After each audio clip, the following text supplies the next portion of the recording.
Have you ever noticed that some questions don't feel like questions at all? They sound polite on the surface, even curious. But underneath there's a sting, a hint of judgment, a look that says, "You owe me an explanation." And somehow, just by being older, some people think your life is up for public review. Let me tell you something, it's not. I'm talking to you today not just as someone who cares, but as someone who sees the quiet strength in you. The years you've lived, the battles you've won, the losses you've carried. And yet, even after all of that, people still feel entitled to ask things that don't come from love. They come from discomfort. And you don't have to answer any of it. You don't owe anyone a breakdown of your life. You don't need to explain your choices, your routines, your past, and certainly not your peace. Because sometimes silence is stronger than any defense. Silence says, "I know who I am. I don't need to prove it." Let's talk about the first question that doesn't deserve an answer. Why haven't you remarried? Now, this one might show up with a smile or wrapped in concern, but make no mistake, it's not coming from care. It's coming from an outdated idea that if you're not with someone, something must be missing. That your life is somehow on pause until another person fills the space beside you. But you know better. You've walked through enough years to understand that peace is far more valuable than pretending. That being alone doesn't mean being lonely. In fact, being alone and being content might be the most powerful state a woman can reach. It takes courage to say, "I'm whole. I'm not waiting for someone to complete me." We live in a world that praises companionship, even when it's hollow. That sees a ring on the finger as success, even when there's silence across the dinner table. But when a woman says no to that, when she chooses herself, people get nervous. Because it forces them to look at their own lives and ask hard questions they've been avoiding. You become a mirror. And that makes people uncomfortable. So when someone tosses that question your way, "Why haven't you remarried?" Breathe. Smile if you want. And say nothing. Not out of bitterness, but out of strength. You don't have to justify your peace. You don't have to explain that solitude, when chosen, is a powerful kind of love. The kind that starts with yourself. That brings us to another question. One that's sneakier, but just as invasive. What do you do with all your free time? Sounds innocent, right? But listen to the tone. It's not always about curiosity. Sometimes it carries a judgment. Like your time must be filled with usefulness to be valid. As if rest, reflection, or even boredom is a problem to be solved. And if you're anything like the women I know, wise, resilient, quietly strong, you've spent decades putting everyone else first. You've raised families, balanced work, held down a home, supported others when no one supported you. So now, if you're choosing to move slower, to take your mornings quietly, to enjoy a day without a checklist, why should anyone question that? Let them wonder. You don't owe a schedule. You don't need to list your hobbies like a resume. Your time is yours. And it doesn't have to be filled with noise to be meaningful. There's sacred work in sitting with yourself. There's beauty in doing nothing, especially after a life of doing everything. People who ask what you do with all your free time often don't understand that stillness is healing. That waking up without urgency is a reward. That sipping your coffee in silence, watching the birds, reading a book twice as slow, that's not idleness. That's peace earned. And yes, it can feel uncomfortable at first, especially if you've been taught to stay busy to feel worthy. But your value was never in how much you produced. Your value is in who you are. And the older you get, the more you have the right to live on your terms. The third question we need to talk about cuts even deeper. Aren't you afraid of ending up alone? This one tries to sneak into your heart. It tries to make you doubt your path. But let's tell the truth. Being alone is not the same as being empty. There is a quiet power in your own company that many people never experience because they're too afraid to face themselves. Think of it like this. Imagine your soul as a house. For years, it's been filled with people, kids, a spouse, co-workers, friends, all coming and going. Some left joy, others left pain. But now, you've got space. You've got rooms filled with light. And you finally get to rearrange things, repaint the walls, open the windows wide. That's what being alone in later life can feel like when you embrace it. Solitude isn't something to fear. It's something to honor. Because it means you're no longer filling space with noise or presence that doesn't serve you. You've reached a point where your own breath is enough to center you. Your thoughts are no longer crowded out by the demands of others. And in that space, that wide, beautiful space, something incredible happens. You begin to bloom again. Of course, not everyone will understand. Some will think you're lonely just because they can't imagine enjoying their own company. That's not your burden. Their fear isn't your truth. You don't have to convince anyone that your path is valid. You don't have to explain that silence is a gift. That waking up and choosing yourself every day is not sad. It's sacred. And when someone asks, "Aren't you afraid of ending up alone?" the only answer worth giving is silence. Because that kind of question doesn't come from someone who understands peace. It comes from someone who's never met it. And now there's another question, one that often brings pain, because it touches a wound too many carry quietly. Why don't your children help you?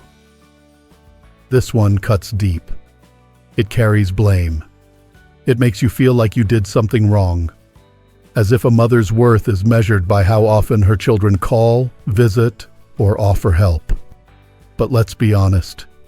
You can give your whole heart to raising a family and still find yourself alone in the later years. Not because you failed, but because life happens. People change. Priorities shift. And sometimes they simply don't see what you gave until it's far too late. You don't have to explain that. You don't have to carry guilt that doesn't belong to you. You loved with the tools you had. You gave what you could, and often more than you should have. And if your children aren't there, it's not because you weren't enough. It's because they have their own journey, and their choices are not your burden to bear. So when someone dares to ask, "Why don't your children help you?" don't flinch. Don't shrink. And above all, don't answer. Because your story deserves respect, not judgment. And you, my friend, are not defined by the presence or absence of anyone else. You are enough, exactly as you are. You know, after a certain age, you start to notice a pattern in how people speak to you. The words may be polite, but the undertones, they're sharp like tiny daggers wrapped in silk. One of the most common and perhaps most unsettling questions people love to throw, often with a laugh, sometimes with a sideways glance, is this: "Why do you still bother getting dressed up at your age?" Now, they might not mean harm, or maybe they do. Either way, the question is offensive, not because of what it says directly, but because of what it implies. That there's no one left to impress. That you've crossed some invisible expiration date on dignity. That somehow you dressing up, fixing your hair, wearing your favorite color is unnecessary, even ridiculous. Let me stop that thought right in its tracks. You don't get dressed to impress. You don't comb your hair for compliments. You do it because your body is still yours. Your presence still matters. You are still here. And how you show up in the world is not for anyone else to validate. It's for you. There's a quiet tragedy in what happens when women start to internalize this message. When they begin to see themselves only through the lens of others. When the mirror reflects not who they are, but who they were told they're no longer allowed to be. You stop wearing what makes you feel alive. You start hiding behind loose shirts, dull colors, comfortable shoes that were never really your style. Not because you changed, but because you were told you had to fade. And when that happens, when your light starts to dim to make others comfortable, you begin to disappear. Not physically, but in spirit, in voice, in vibrance. It happens slowly, almost invisibly, until one day you no longer recognize the woman in the mirror. And that's where the true loss lies. But it doesn't have to be that way. You can choose today to show up again. Not for anyone else, not for praise, but for the simple, powerful act of remembering, I matter. Every time you put on lipstick or your favorite earrings, or that scarf that makes you feel like you could dance again, you're not chasing youth. You're reclaiming presence. You're saying, I still live here and I care how I feel in this skin. So the next time someone asks, why do you still bother getting dressed up? Look at them with all the grace you've earned over the years and don't say a word. Because you don't owe them an explanation. Your beauty is not up for discussion. And your self-respect is not a debate. Now let's talk about another question. One that pretends to be light, even funny, but is just another way of questioning your joy. Don't you get bored without a partner? That one stings, doesn't it? Because it assumes something's missing. That a partner is the only way to feel alive, or entertained, or fulfilled. That without someone beside you, your days are just gray repetition. But here's what they don't see. When you've done the deep work of coming home to yourself, boredom disappears. Because you are enough company. Your presence becomes a garden, not a desert. Let me paint a picture. Imagine a life where you wake up, not to someone else's mood, not to small talk that drains you, not to obligation, but to stillness. You make your coffee exactly how you like it. You read what you want. You go for a walk and listen to the wind. No negotiations, no compromises, just quiet joy. Now ask yourself, is that boring? Or is that freedom? What they don't realize is how much noise is mistaken for love. How many women stay in relationships that feel hollow just to avoid the label of alone?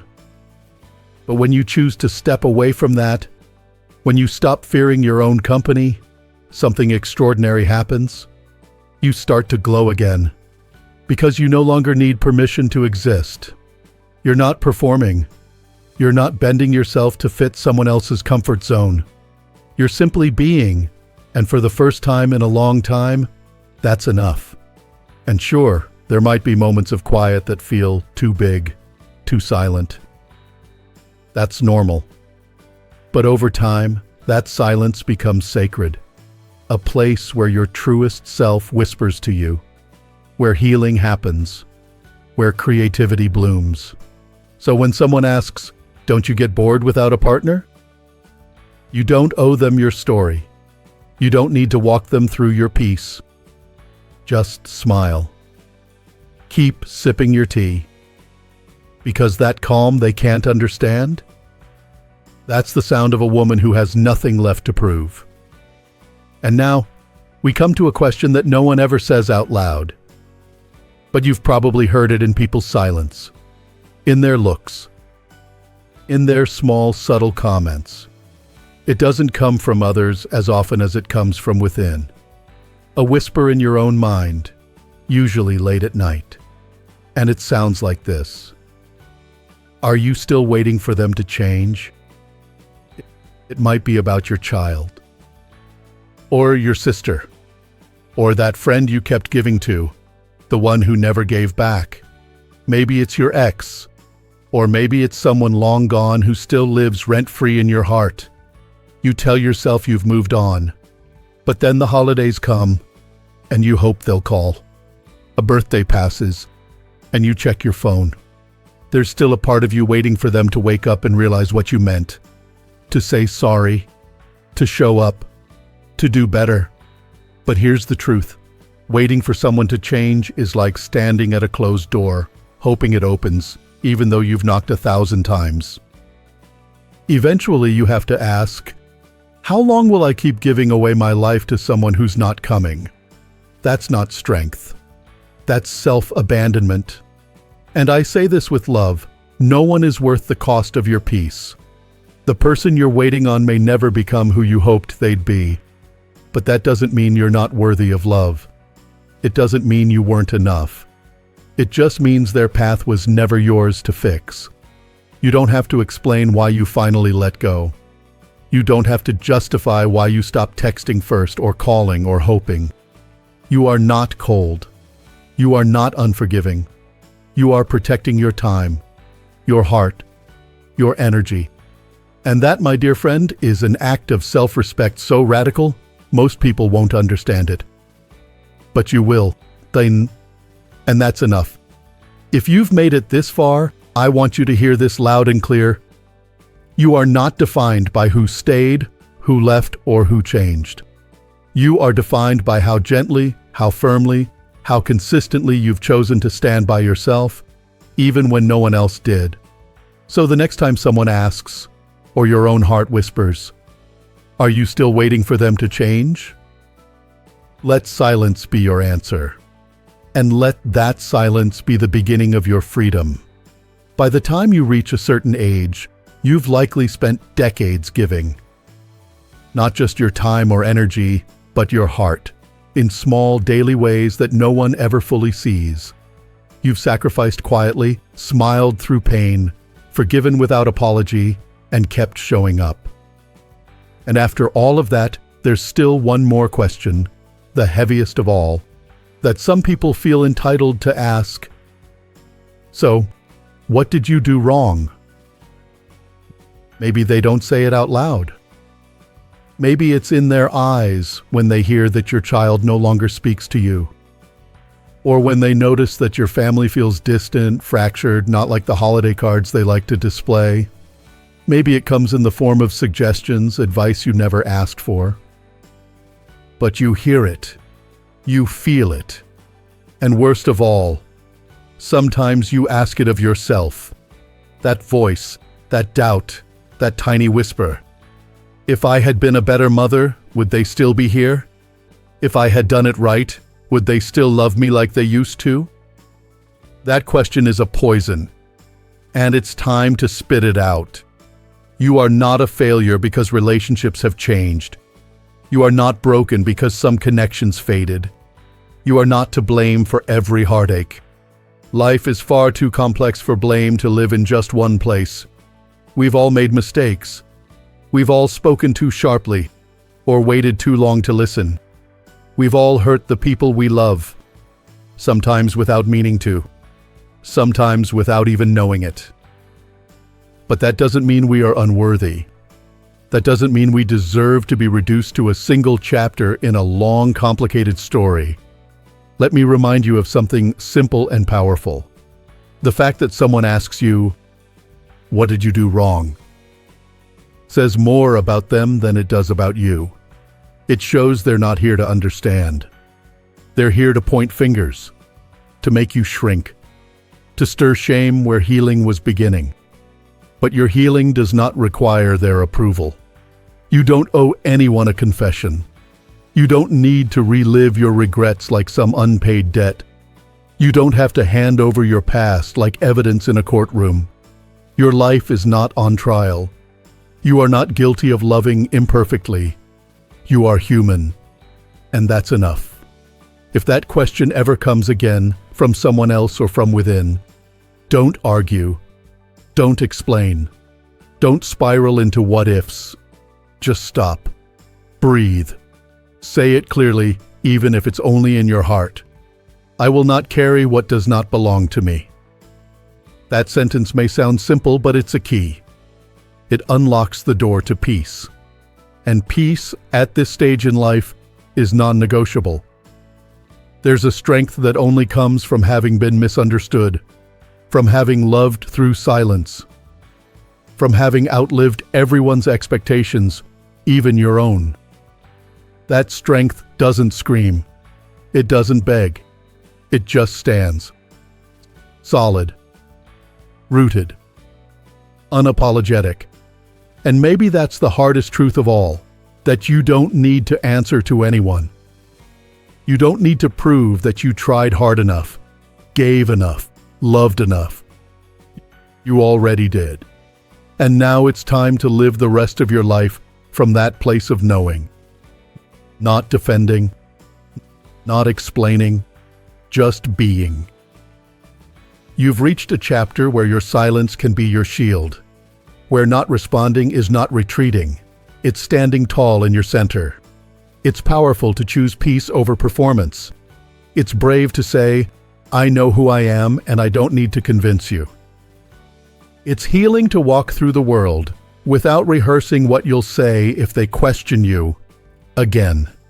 Because here's the truth. The most beautiful, freeing, and powerful gift you can give yourself in these years is the right to stop explaining who you are. Your life is enough.